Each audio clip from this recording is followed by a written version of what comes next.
dengan Wida. Rima. Di sini kami akan mempresentasikan terkait COVID-19, apa itu COVID-19, gejala, penularannya, serta pencegahannya. Dan tidak lupa bagaimana penerapan new normal di era pandemi seperti ini. Selamat menyaksikan adik-adik, semoga bermanfaat. Wassalamualaikum warahmatullahi wabarakatuh.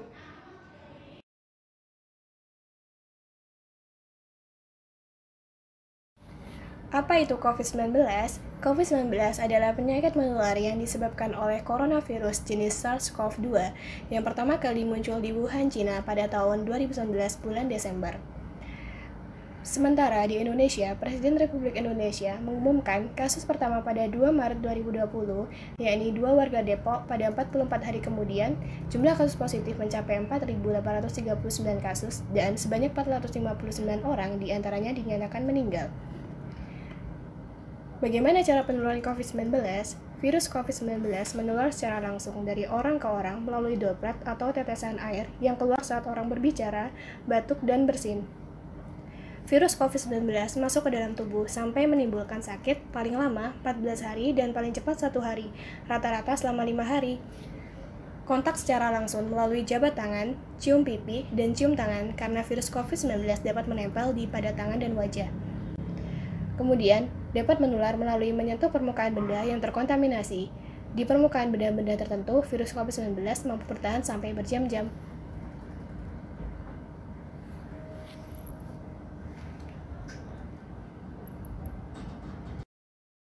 Apa sih tanda dan gejala dari penyakit COVID-19? Yang pertama adalah demam atau riwayat demam lebih dari 38 derajat Celcius. Yang kedua adalah batuk kering, hidung tersumbat, pilek, gangguan indera penciuman, sakit tenggorokan, ataupun diare. Yang ketiga adalah merasa kelelahan, letih, dan lesu. Yang keempat, sesak nafas. Catatan penting ya, gejala ini bisa timbul salah satu atau secara bersamaan. Kita juga harus menjaga orang yang rentan. Siapakah dia? Dia adalah orang lanjut usia yang mengidap penyakit kronis seperti kencing manis, darah tinggi, jantung koroner, stroke, TBC, kanker, sakit ginjal, orang yang gemuk atau obesitas, dan lainnya.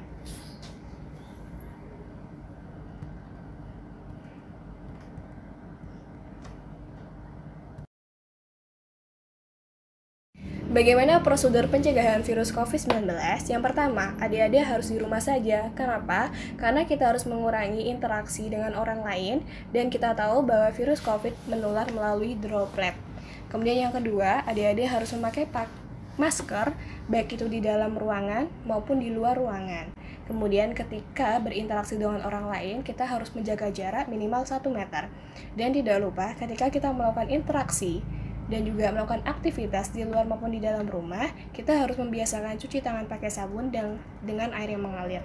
Kemudian jika tangan yang kotor, kita tidak diperbolehkan untuk menyentuh area wajah. Hindari untuk makan di luar, hindari untuk nongkrong. Jadi buat adik-adik yang tidak punya kepentingan di luar rumah, sebaiknya di rumah saja. Kemudian jangan asal pegang. Jadi di fasilitas umum kita harus mengetahui dan kita harus menggunakan lengan bagian bawah untuk membuka pintu seperti kita membuka di pintu di Indomaret, dan jangan menggunakan telapak tangan karena itu akan menyebabkan benda di permukaan itu, virus yang ada di permukaan benda tersebut menempel di area tangan kita. Kemudian tidak lupa kita harus rajin olahraga, kemudian menjaga asupan gizi, makanan gizi seimbang, kemudian minum air putih 8 gelas sehari, dan juga hindari rokok dan minuman beralkohol.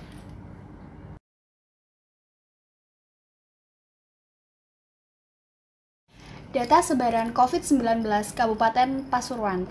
Nah, dilihat di sini pada tanggal 14 Juli 2020 yang terupdate di sini kasus positif COVID-19 adalah 453. Wow, banyak sekali ya adik-adik. Nah, di sini seluruh kecamatan ya sudah zona merah kecuali Tosari saja.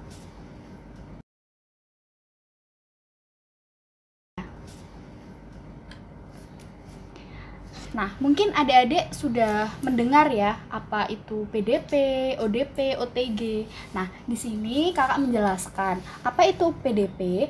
PDP singkatan dari pasien dalam pengawasan. Nah, PDP mempunyai riwayat perjalanan atau tinggal di luar negeri atau daerah transmisi lokal dan kontak langsung dengan pasien COVID-19. Seringkali yang dialami oleh PDP adalah gejala demam lebih dari atau sama dengan 38 derajat Celcius, kemudian muncul sesak nafas, batuk, pilek, sakit tenggorokan, letih, dan lesu, serta disertai dengan tanda penyakit pneumonia. Kemudian yang kedua adalah ODP. ODP ini singkatan dari orang dalam pengawasan. Nah, seringkali yang dialami sama yaitu demam lebih dari atau sama dengan 38 derajat Celcius, kemudian sakit tenggorokan, batuk, pilek, serta letih dan lesu. Namun, tidak didapati tanda penyakit pneumonia dari klinis dan foto rongsen dada. Kemudian yang ketiga adalah OTG. OTG singkatan dari orang tanpa gejala. Nah, OTG ini adalah orang yang tidak bergejala dan kontak dengan kasus konfirmasi COVID-19 atau baru bepergian dari luar negeri atau dari dalam negeri namun tidak menunjukkan gejala. Umumnya adalah anak muda dengan imunitas yang tinggi karena kontak langsung atau tinggal di daerah transmisi. Kemudian yang terakhir adalah asimptomatis atau presimptomatis. Apakah kasus asimptomatis atau presimptomatis ini yaitu orang terinfeksi COVID-19 tapi tidak sakit atau belum sakit sehingga menjadi sumber penularan bagi sekitarnya. Inilah kelompok yang berbahaya karena tidak diketahui.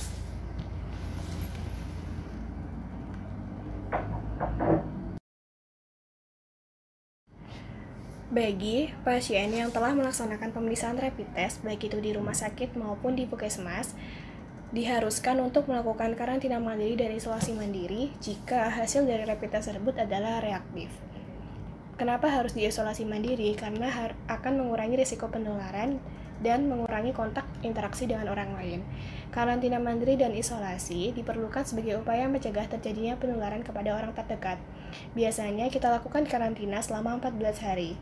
Ada perbedaan antara karantina mandiri dan isolasi diri. Karantina mandiri dilakukan jika Anda adalah OTG. Apa itu OTG? Yaitu orang tanpa gejala.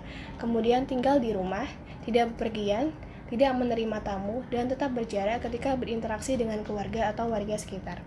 Kemudian isolasi diri ini dilakukan oleh ODP, orang dalam pemantauan, dan PDP atau konfirmasi positif, yang kondisinya ringan atau sedang menurut dokter tidak membutuhkan rawat inap.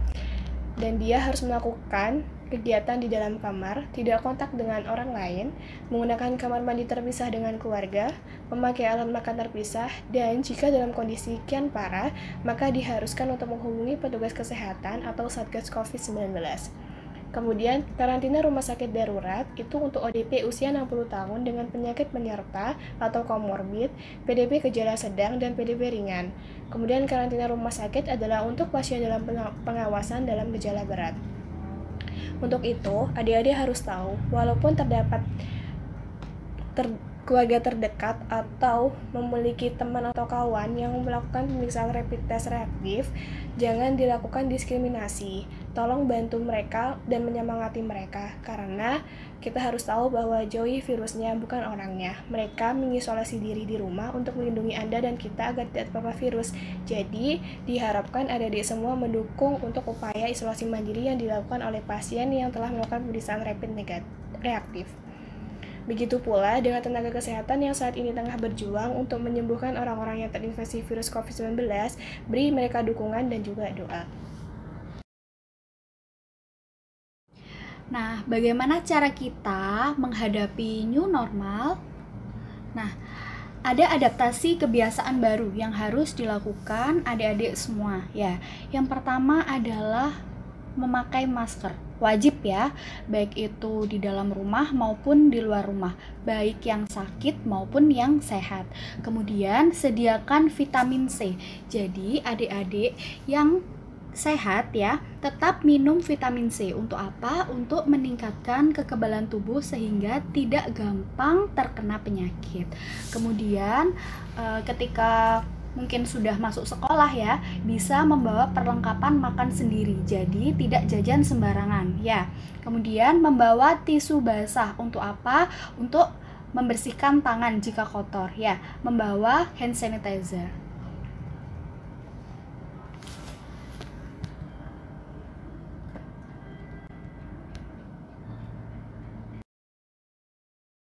Jadi, untuk adaptasi kebiasaan baru, adik-adik ketika sekolah, di tas ranselnya itu harus membawa beberapa perlengkapan. Di antaranya yang pertama adalah masker, bisa masker kain dan juga masker fashionable yang menurut adik-adik itu bisa bergaya walaupun di era pandemi seperti ini. Kemudian bisa pakai tisu kering. Jadi tisu kering itu dibawa ketika adik habis makan atau habis melakukan aktivitas, habis cuci tangan, bisa dikeringkan dengan tisu kering yang bersih.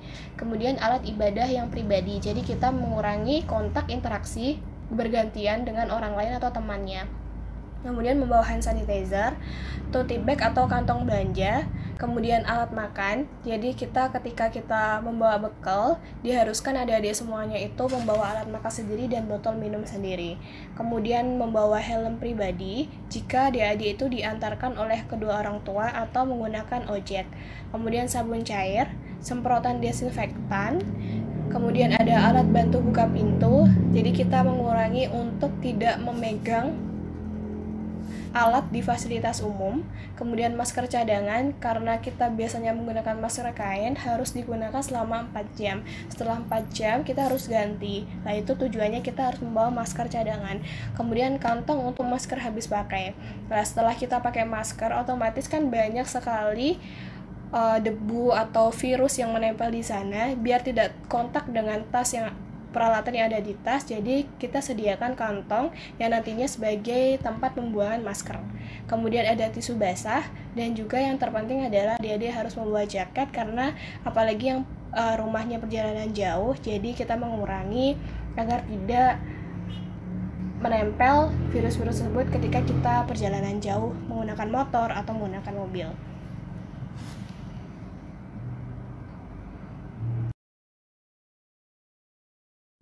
Nah, ini adalah gambar contoh penggunaan face shield dan masker kain untuk penerapan new normal di sekolah. Jadi, adik-adik ketika berangkat sekolah harus menggunakan masker, kemudian menggunakan face shield untuk alat pelindung diri adik-adik. Selanjutnya adalah saat bepergian harus bagaimana sih, Kak? Gitu ya. Ini adik-adik harus membatasi bepergian ya. Hindari bepergian, aktivitas di luar rumah, dan berinteraksi dengan banyak orang. Namun, jika adik-adik harus bepergian, yang harus disiapkan adalah dilihat dulu kondisi adik-adik. Adik-adik pastikan harus sehat, kemudian harus memakai masker, dan cari waktu yang tepat. Pilih keluar saat sepi atau hindari kerumunan. Nah, sesudah pergi atau sesudah sampai di rumah, apa yang harus dilakukan? Yang pertama adalah tidak pegang wajah, hindari area wajah ya. Kemudian langsung cuci tangan dengan air bersih yang mengalir dan sabun. Kemudian bersihkan diri dengan cara mandi dan ganti baju. Nah, baju yang telah dipakai bepergian tadi dimohon untuk langsung direndam dengan deterjen minimal 4 jam. Kemudian physical distancing atau jaga jarak. Penularan virus terjadi jika orang terinfeksi melakukan kontak langsung dengan orang yang sehat. Karena itu, mari menjaga jarak demi kebaikan bersama. Selain itu, ada orang yang COVID-19 tapi tidak menunjukkan gejala sebagai sumber penularan. Nah, jaga jarak di sini antara satu orang dengan orang lainnya sejauh 1 meter.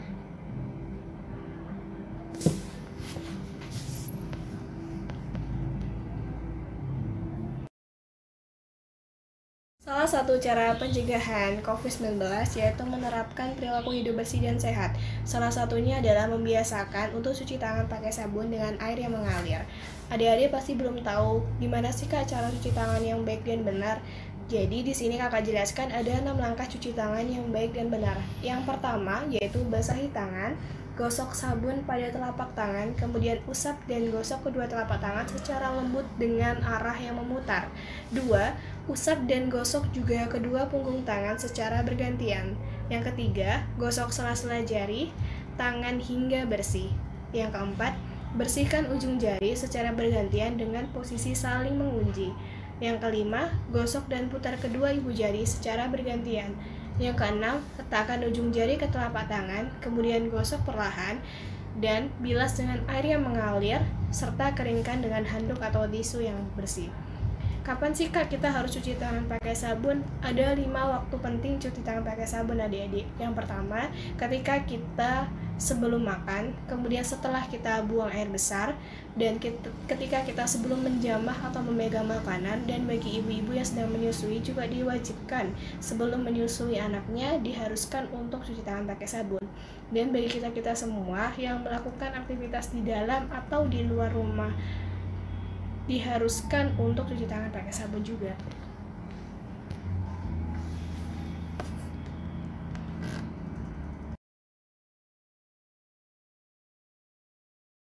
Selanjutnya, etika batuk. Gimana sih Kak yang harus dilakukan kalau misalkan saya batuk gitu ya?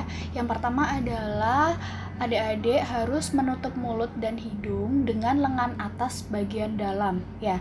Jadi tidak disarankan atau tidak diperbolehkan menggunakan telapak tangan ya.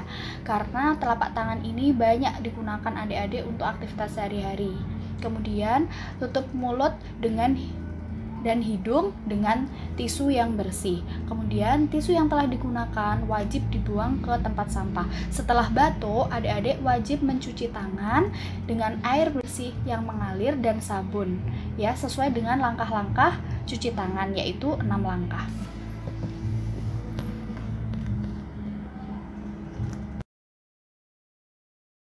Pencegahan COVID-19 yang paling mudah adalah dengan kita membiasakan menggunakan masker.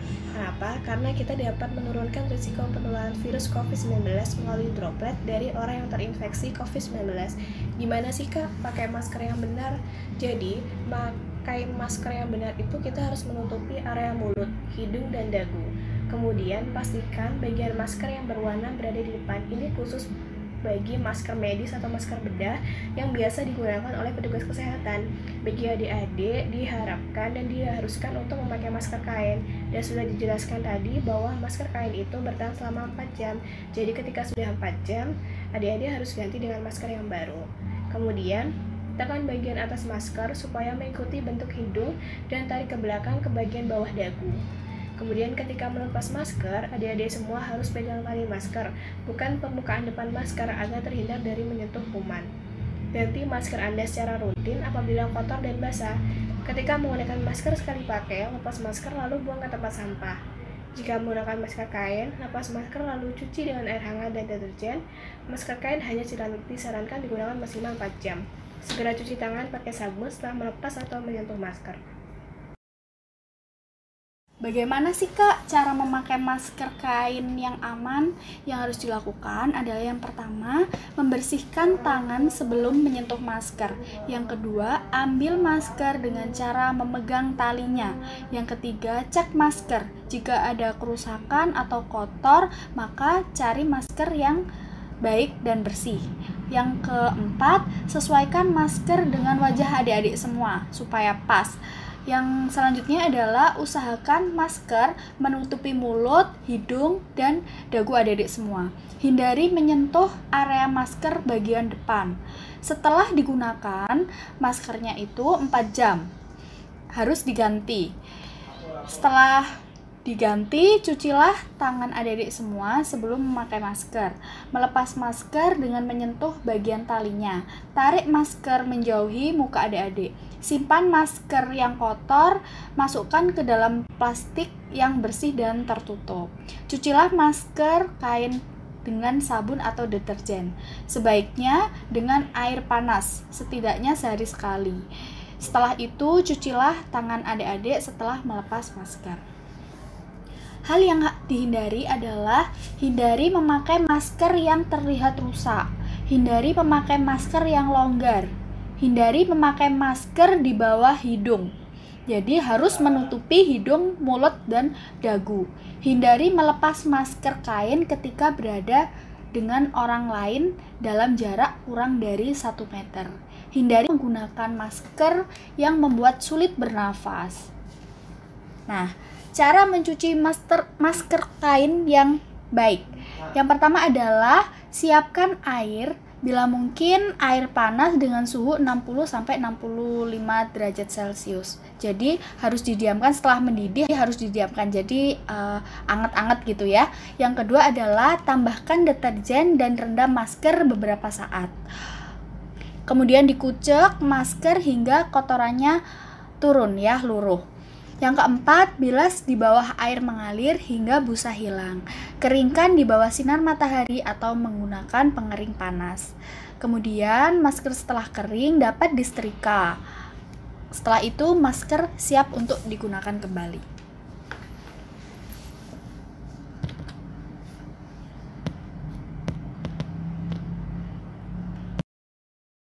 Pencegahan COVID-19 di tempat-tempat umum seperti di sekolah, di rumah adik-adik semuanya bisa menggunakan penyemprotan desinfektan. Jadi, kenapa kita harus penyemprotan desinfektan? Karena desinfeksi harus dilakukan bukan dengan penyemprotan maupun bilik penyemprotan, tapi dengan mengelap secara rutin tempat-tempat atau benda mati yang sering disentuh. Karena kita tahu bahwa virus COVID-19 itu menempel di permukaan benda, seperti di gagang pintu, tombol lift, rel tangga, kaca pintu, daun pintu, jendela, perabotan rumah tangga, laptop, dan juga smartphone. Kemudian ini adalah daftar rekomendasi desinfektan yang bisa digunakan oleh adik-adik semua yang nanti bisa disampaikan ke orang tua adik-adik, yang nantinya bisa digunakan dan diterapkan ketika adik-adik semua di rumah.